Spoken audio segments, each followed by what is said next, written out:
হবে? কেন আমার পায়ে আঘাত করা হয়েছে? আমি সর্বোচ্চ দিক দিয়ে দাঁড়িয়ে একজন মানুষ, আমি একজন নারী, সবচেয়ে বড় পরিচয় আমি একজন নারী, আমি মা, আমি শিক্ষক হতে চেয়েছি। আমার গায়ে কেন হাত? আমার বোনদের গায়ে কেন হাত? আমার ভাইদের গায়ে কেন হাত? তার তো অন্য কিছু হতে চাই নাই, তার শিক্ষক হতে চেয়েছে, দেশের উন্নয়নে হাত রাখতে চেয়েছে। তাহলে আপনাদের দিতে এত বাধা কেন? তাহলে আমি ধরেই নেব সেই বিগত দিনে যে স্বৈরাচার শাসকরা ছিল তারা আজও এই আমলেও খাপটি মেরে আছে। কেন আমার ভাইরা আজকে গ্রেনেডের হামলায়? বলেন, তাদের দাবি তো অন্যায্য না? তারা তো বিগত দিনে যতগুলো সরকার এসেছে তারা তো সুবিধা বঞ্চিত, নিয়োগ বঞ্চিত।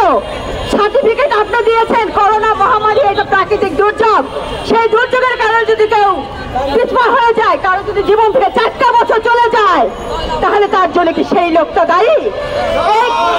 এই করোনা মহামারীর কারণে অনেকেই সুবিধা পেয়েছে, তাহলে কেন আমরা পাবো না? বিগত দিনে স্বৈরাচারদের আমলে বিভিন্ন লোকে সুবিধা বঞ্চিত হয়েছে, এই সরকার আমলে তারা কিন্তু বঞ্চিত থেকে প্রাপ্তি পেয়েছে। আমার পায়ে আঘাত লাগছে।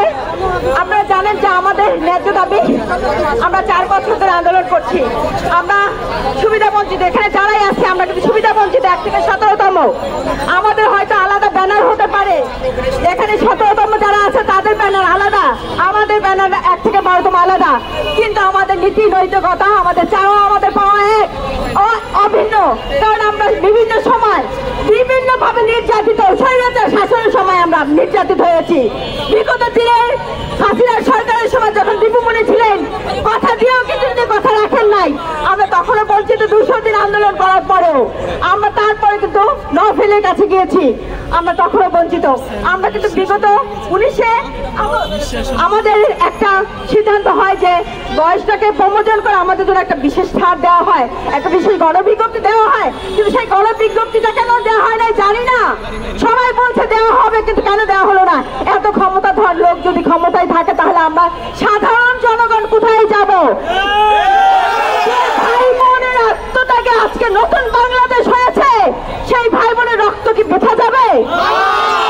এখনো কি সেই স্বৈরাচার এখনো কি ঘাপটি মেরে আছে?